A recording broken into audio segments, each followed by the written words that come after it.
En torno al proyecto de flexibilidad laboral, el gobierno propuso ayer una jornada de 41 horas semanales, pero promedio. Esto es una hora más que la iniciativa del Partido Comunista, encabezada por la diputada Camila Vallejo. Un proyecto que analiza la gradualidad para las pequeñas y medianas empresas y apunta también a salvar el concepto de flexibilidad laboral. Queremos conversar al respecto y para ello nos acompaña el profesor economista de la Universidad de Chile, Joseph Ramos. Joseph, gracias por estar con nosotros. Muy buenas tardes.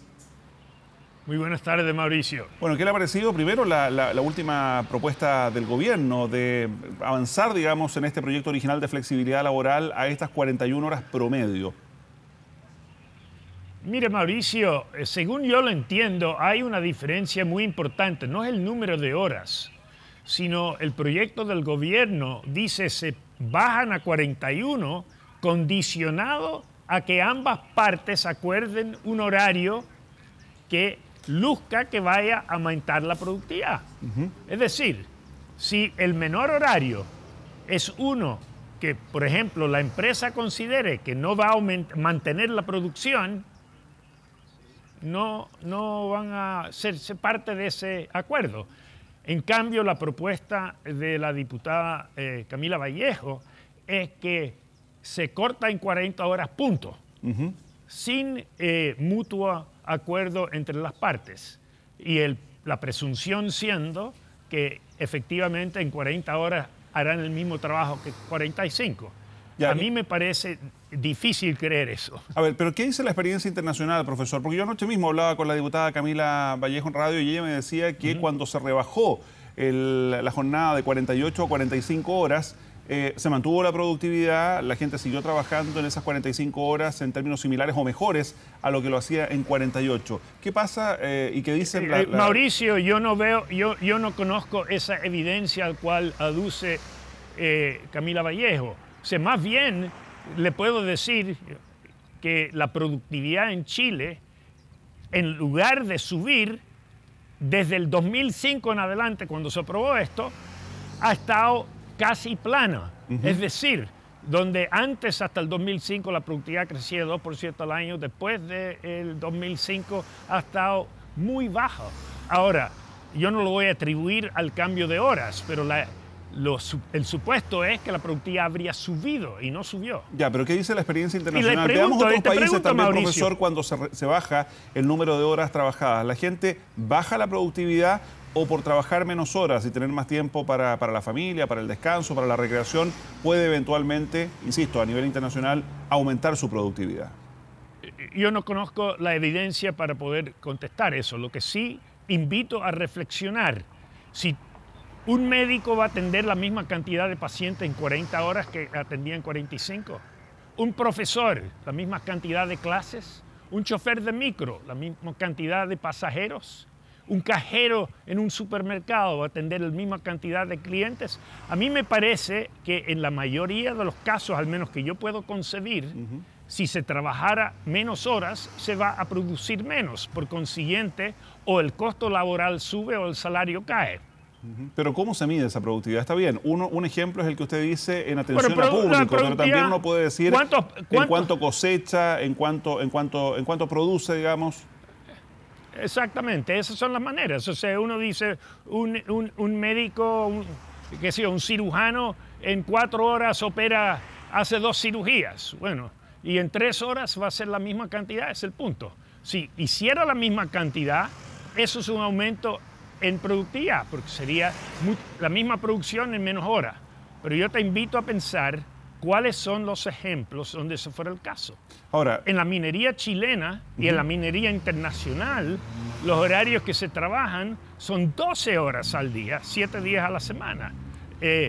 Y eso por mutuo acuerdo de ambas partes. Si uno redujera el horario, o sea, ellos trabajan 7 días libres, por supuesto, pero si uno redujera el horario, creo que es difícil que se va a sacar la misma cantidad en 40 horas que en 45. Ahora, profesor, ¿cómo lo han hecho otros países? Solemos compararnos en términos económicos con las naciones de la OECD, digamos, este grupo de los países más desarrollados que Chile también se ha sumado, ha integrado en los últimos años.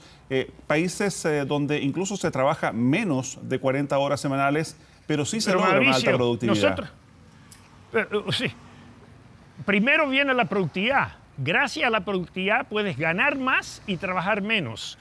Nosotros trabajamos mucho menos que nuestros abuelos que trabajaban de sol a sol y de lunes a sábado. ¿Y por qué trabajamos menos? Porque nuestra productividad, es decir, la tecnología que usamos es mucho mejor.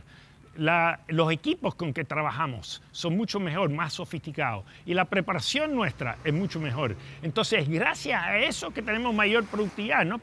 Y gracias a tener esa mayor productividad, entonces podemos tener tanto más salario como menos horas.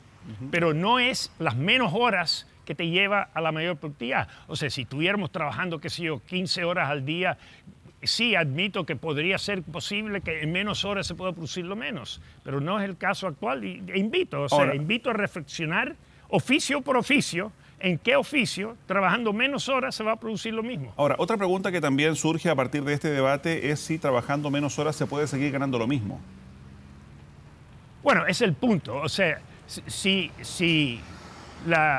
uno estuviera convencido que va a subir la productividad en lo mismo, es decir, que en 40 se produce lo mismo, efectivamente la gente seguiría ganando lo mismo. El problema es que si se baja las horas y no aumenta la productividad, o el costo laboral sube o los salarios van a crecer menos en el futuro. Ahora, cuando se plantea la flexibilidad laboral, más allá del tema de cuántas horas se trabaja a la semana, otro de los argumentos que están sobre la mesa es la asimetría que existe entre un trabajador para negociar con su empleador. ¿Cómo se hace eso? Bueno, entiendo yo que la idea es que hay una asimetría ya actualmente, ¿no? Pero entiendo yo que esto tiene que ser por mutuo acuerdo de los trabajadores y la empresa. O sea, el trabajador que considere que el horario no es conveniente, dice que no. Y así es. Y obviamente si es que fuera echado porque no aceptó eso, ahí creo yo que habría una evidencia fehaciente de un abuso laboral con lo cual tendría que multar la empresa. ¿Y la solución a esta asimetría es más organización, más sindicatos eventualmente? Bueno, o sea, ciertamente eso ayuda, sin lugar a duda. Donde hay sindicatos, ¿quién podría dudar de eso? Sobre todo sindicatos fuertes. Pero aún sin eso, o sea, si la flexibilidad es mutuamente conveniente, el trabajador le puede interesar trabajar menos horas, pero al empleador le puede interesar, no porque está trabajando menos horas, sino porque las horas en que va a estar trabajando son las horas que son más importantes para la empresa. O sea, que se cambien las horas de colación, por dar un ejemplo. Muchos negocios, las farmacias, qué sé yo, atienden más público a la hora de almuerzo. Bueno, que se corra, si el trabajador estuviera dispuesto a eso sería una manera de introducir flexibilidad que sería mutuamente conveniente, tanto para la empresa como para el trabajador. Ahora, si no lo es para el trabajador, quedamos como está. Si no lo es para el empresario, quedamos como está. El chiste de flexibilidad, entiendo yo, es que si es de mutuo acuerdo, ambos ganan. El trabajador en trabajando menos horas y la empresa en que se mantiene la producción. La propuesta de simplemente bajar las horas, bueno, eso es fantástico. Ganar lo mismo con menos horas, ¿quién no quisiera eso? Muy bien. Pero el tema es si se puede producir lo mismo. Bueno, será parte también del debate que continúa. Profesor Joseph Ramos, muchísimas gracias por acompañarnos a esta hora. Muy buenas tardes. Gusto. Buenas tardes, Mauricio. Avanzamos a otras